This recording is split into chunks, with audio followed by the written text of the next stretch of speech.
Good morning sir. अब ये second video में मैं आपको जो बाकी के रिपोर्ट्स हैं वो दिखाता हूँ। तो सबसे पहले हम देखते हैं ट्रांसपोर्ट स्टेटमेंट। तो इसमें से आप ट्रांसपोर्ट स्टेटमेंट भी निकाल सकते हो। आप जो ट्रांसपोर्ट सिलेक्ट करोगे तो उसकी पूरी स्टेटमेंट निकल जाएगी कि कौन सा बिल नंबर था, क्या एलआर नंबर था, क्या एलआर डेट थी, सेलर कौन था, फ्रॉम कहाँ से कहाँ मटेरियल डिस्पैच हुआ है, कौन बायर था, और कितने नंबर ऑफ कार्टून्स थे। इस तरह का आपको एक ट्रांसपोर्ट स्टेटमेंट का रिपोर्ट भी इस सॉल्यूशंस में मिल जाएगा। उसके बाद देखते हैं हम एक ऐसा रिपोर्ट भी है इसमें, जैसे आपको देखना हो कोई एक बायर आप सिलेक्ट किया तो उस बायर का ऑर्डर पेंडिंग यानी इंडेंट पेंडिंग और पेमेंट पेंडिंग दोनों एक ही रिपोर्ट में देखना हो तो उसके लिए भी रिपोर्ट है। तो जैसे ये मैं बायर पेमेंट और ऑर्डर आउटस्टैंडिंग में जा रहा हूँ और मैं बायर सिलेक्ट कर रहा हूँ, तो ये मुझे सिंगल रिपोर्ट में इस बीके फैशन बायर का जितना भी पेमेंट पेंडिंग है वो और उसका जितना भी ऑर्डर आउटस्टैंडिंग है वो दोनों एक ही रिपोर्ट में डिस्प्ले कर रहा है। सेम आपको कोई सेलर का दोनों एक ही रिपोर्ट में देखना हो तो मैं ये रिपोर्ट में गया और मैंने एसके फैब्रिक सेलर सिलेक्ट किया, तो यहाँ पे मुझे डिस्प्ले हो गया कि एसके फैब्रिक जो सेलर है उसका पेमेंट आउटस्टैंडिंग कितना है ऑल बायर वाइज और ऑर्डर आउटस्टैंडिंग कितना है ऑल बायर वाइज, वो दोनों एक ही रिपोर्ट में डिस्प्ले हो जाएगा। उसके अलावा बायर का लेजर, जैसे ये मैंने बायर का लेजर ओपन किया तो ये बायर का लेजर आपको मिल जाएगा। इसमें से जो भी डेबिट हुआ है वो, जो भी क्रेडिट हुआ है वो, जैसे ये सब पेमेंट आपको रिसीव्ड हुए हैं, कौन सा cheque number, cheque date, cheque amount क्या थी, और ये जो सेल्स हुआ है वो कौन सा एलआर नंबर, कितना क्वांटिटी था, क्या रेट से हुआ है वो, और ये जैसे सेल्स रिटर्न का एंट्री है क्रेडिट नोट। तो इस तरह से आपको पूरा एक बायर का लेजर भी मिल जाएगा। सेम उसी तरह आपको सेलर का लेजर भी डिस्प्ले हो जाएगा। तो ये हो गया सेलर का लेजर। तो आप बायर लेजर भी निकाल सकते हो और सेलर का लेजर भी निकाल सकते हो। उसके बाद आपको एक ऑर्डर स्टेटस करके एक रिपोर्ट है जिसमें पर्टिकुलर जो ऑर्डर है, वो जो इंडेंट है उसकी डिटेल समरी प्रिंट होती है। जैसे ये मैंने 16 नंबर का कॉन्ट्रैक्ट ओपन किया तो उसने मुझे दिखा दिया कौन सी डेट का था, कौन बायर था, कौन सेलर था, क्या क्या आइटम थी। तो ये एक प्रोडक्ट नंबर 1 ये था और उस प्रोडक्ट का मतलब 1000 मीटर का था 40 रुपये की रेट से। उसमें कौन सी तारीख को कितना डिस्पैच हुआ है, तो भाई 2 तारीख को ये बिल नंबर 120 से ये एलआर नंबर था, ये ट्रांसपोर्ट थी और इतना 500 मीटर डिस्पैच हुआ है। यानी ये ऑर्डर क्वांटिटी 1000 मीटर थी, उसके सामने 500 मीटर डिस्पैच हो चुका है और बैलेंस है 500 मीटर। उसी तरह ये सेकंड आइटम है, तो जो सेकंड आइटम थी वो 500 मीटर की थी। उसका ये डेट को ये बिल नंबर से, ये एलआर नंबर से, ये ट्रांसपोर्ट से इतना डिस्पैच हुआ है और इतना पेंडिंग है। तो यहाँ पे उसकी समरी आ गई कि 500 मीटर का ऑर्डर था, 250 मीटर डिस्पैच हुआ है, बैलेंस बचा है 250 मीटर। तो इस टाइप का एक ऐसा कॉन्ट्रैक्ट का रिपोर्ट भी इसमें से आप निकाल सकते हो। उसके अलावा आपको एसएमएस सेंड करने के लिए रिपोर्ट्स मिलते हैं, जैसे बायर्स पेंडिंग पेमेंट।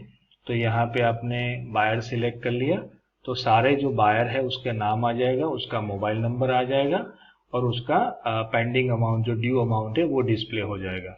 इस रिपोर्ट को आपको एक्सेल में एक्सपोर्ट करना है और जिस कंपनी का आप एसएमएस, जिनसे आप एसएमएस परचेज करोगे वो लोग आपको एक सॉफ्टवेयर देंगे। जनरली ज़्यादातर एसएमएस प्रोवाइडर देते ही है जो एक्सेल प्लगइन होता है, फ्री सॉफ्टवेयर होता है वो। तो उनका सॉफ्टवेयर ओपन करके ये एक्सपोर्ट की हुई एक्सेल फाइल को आपको ब्राउज करना है और सेंड बटन दबाना है, तो सबको वो पेमेंट आउटस्टैंडिंग के जो भी एसएमएस है वो सेंड हो जाएंगे।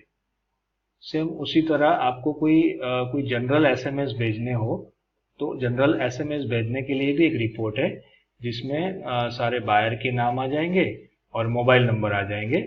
वो आप एसएमएस कंपनी वाले का जो सॉफ्टवेयर है वो ओपन करके ब्राउज करके जनरल एसएमएस जो टाइप करना है उनके सॉफ्टवेयर में होगी फैसिलिटी, टाइप करके सेंड बटन दबा दो तो सबको जनरल एसएमएस भी, एक कॉमन एसएमएस जो आपको भेजना है वो भी आप भेज सकते हो।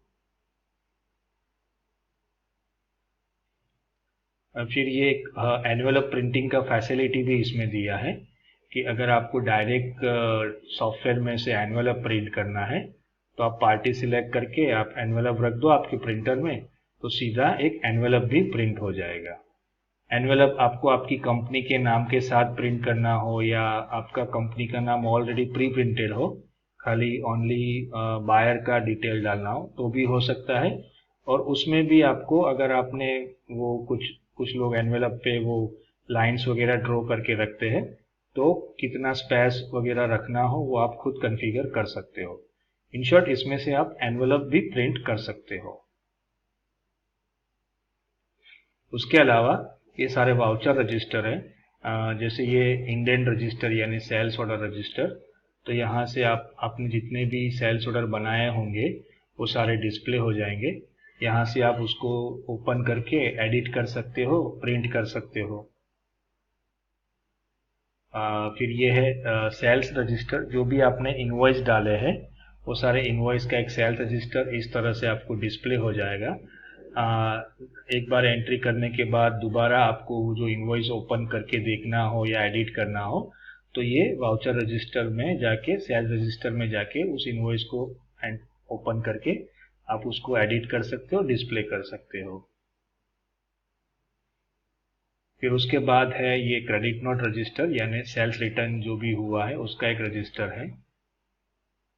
फिर ये है रिसिप्ट रजिस्टर यानी जो भी आपने पेमेंट की हुई है, जो भी आपको पेमेंट रिसीव हुई है बायर की, उसकी ये पेमेंट रजिस्टर है, रिसिप्ट रजिस्टर है।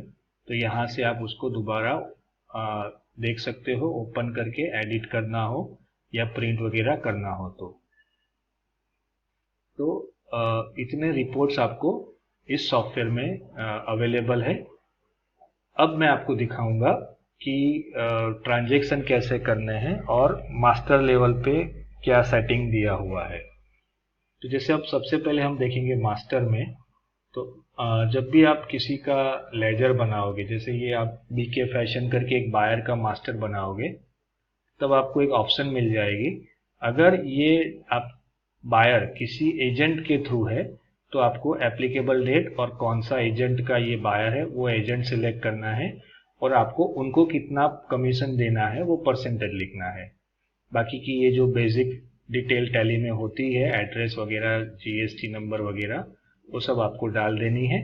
और जब आप बायर का ओपनिंग डालोगे तब आपको ऑप्शन मिल जाएगा कि कौन से बिल का ये पेंडिंग है और वो अगर कोई सब एजेंट है तो कौन सा सब एजेंट था, उसका क्या कमीशन है, और वो कौन से सेलर का पेंडिंग है और क्या कमीशन आपको लेना है, वो आप ओपनिंग जब डालोगे उसके अंदर आप एंटर कर सकते हो, ताकि जब उस ओपनिंग की पेमेंट आएगी तो वो ऑटोमेटिक कमीशन कैलकुलेट कर लेगा।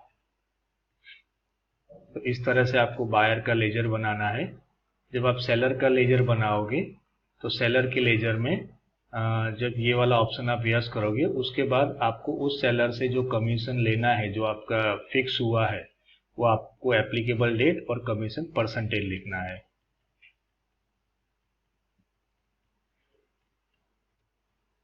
एक्चुअली सेलर की कोई भी ओपनिंग आपको लिखनी नहीं है, ओनली बायर की ही ओपनिंग लिखनी है। तो ये बायर के और सेलर के लेजर कैसे बनाने हैं वो मैंने आपको दिखा दिए। आइटम मास्टर दिखाता हूँ कि जैसे कुछ लोगों के आइटम्स ऐसे होते हैं कि ये जो वाप वैप ये सब का कॉम्बिनेशन से बनता है, तो वैसे एक्स्ट्रा फील्ड मिल जाएंगे, वो आपको लिखने हैं, तो प्रोडक्ट नेम ऑटोमेटिक बन जाएगा। और जैसे कुछ लोगों के आइटम वैसे नहीं होते हैं, सिंपल डायरेक्ट नेम लिख के वो कर सकते हो, तो उसमें जाके यहाँ पे ऊपर कुछ नहीं लिखना है, सीधा यहाँ पे आपको आपका प्रोडक्ट का नाम लिख देना है। उसका जो भी यूनिट वगैरह है वो आपको सिलेक्ट कर देना है। तो ये हो गया मास्टर कैसे बनाने हैं वो। अब मैं आपको ट्रांजैक्शन दिखाता हूँ कि ट्रांजैक्शन कैसे बनाने हैं। तो ट्रांजैक्शन के लिए जैसे मैं अभी ये सेल्स ऑर्डर का एंट्री कैसे है, सेल्स ऑर्डर में गया, बस आपको डेट डालनी है, बायर सिलेक्ट करना है, ऑर्डर नंबर सेलर सिलेक्ट करना है, आपको ट्रांसपोर्ट कहाँ से कहाँ मटेरियल डालना है, पेमेंट टर्म्स क्या है, फिर आपको आइटम सिलेक्ट करना है, क्वांटिटी रेट अमाउंट डालना है। तो इस तरह से आपको ऑर्डर की एंट्री करनी है और आपको ये सेव कर देना है। तो ऐसा एक जो परचेज ऑर्डर है या जो इंडेंट है उसका प्रिंट फॉर्मेट भी इसमें से निकलेगा, जो आप भेज सकते हो या पीडीएफ में एक्सपोर्ट भी कर सकते हो और ईमेल भी कर सकते हो। तो ये हो गया ऑर्डर का एंट्री। अब मैं आपको दिखाता हूँ कि सेल्स का एंट्री कैसे करना है। तो सेल्स का एंट्री आप डायरेक्ट भी कर सकते हो बिना ऑर्डर को ट्रैक किए हुए, और ऑर्डर को ट्रैक करके भी कर सकते हो। यहाँ पे आपको ये जो 101 है वहाँ पे आपको ये सेलर का इनवॉइस नंबर लिखना है, सेलर का इनवॉइस डेट, आपने कौन सी तारीख को एंट्री किया वो, बायर कौन है। बायर सिलेक्ट करोगे तो आपको जितने भी पेंडिंग ऑर्डर होंगे वो डिस्प्ले हो जाएंगे। आप उसको सिलेक्ट करके आपको एंटर प्रेस करना है, सारी डिटेल ऑर्डर से ऑटोमेटिक कॉपी होके आ जाएगी। आपको एलआर नंबर डालना है, एलआर डेट डालनी है, आइटम वगैरह सब अपने आप ऑटोमेटिक आ जाएगा। आइटम सिलेक्ट करो, जितना क्वांटिटी डिस्पैच हुआ है वो आपको लिखना है, रेट वगैरह। उसी तरह सेकंड आइटम, और जो भी आईजीएसटी वगैरह है या कोई फ्रेट वगैरह है वो सिलेक्ट करके अमाउंट लिखना है और एंटर एंटर करके आपको सेव करना है। तो आप इस तरह से उसका प्रिंट फॉर्मेट भी निकाल सकते हो, जो भी आपने सेलर की इनवॉइस की एंट्री की है उसकी, जो आप पीडीएफ में एक्सपोर्ट कर सकते हो और ईमेल भी कर सकते हो। उसके बाद रिसिप्ट की एंट्री दिखाता हूं मैं। तो रिसिप्ट की एंट्री जिसमें आपको डेट डालनी है, सेलर सिलेक्ट करना है, अमाउंट लिखनी है, फिर आपको बायर सिलेक्ट करना है और अगेंस्ट रेफरेंस में जाके कौन से बिल नंबर के सामने वो पेमेंट आया है वो सिलेक्ट कर देना है। अगर कुछ एडजस्टमेंट वगैरह है गुड्स रिटर्न का या शॉर्टेज का अगर कुछ है तो वो आपको डाल देना है यहाँ पे, और एंटर एंटर करके आपको यहाँ पे नीचे जैसे पार्टी का बैंक कौन सा था, branch, cheque number, cheque date वगैरह डाल देना है और एंटर एंटर करके आपको सेव कर देना है।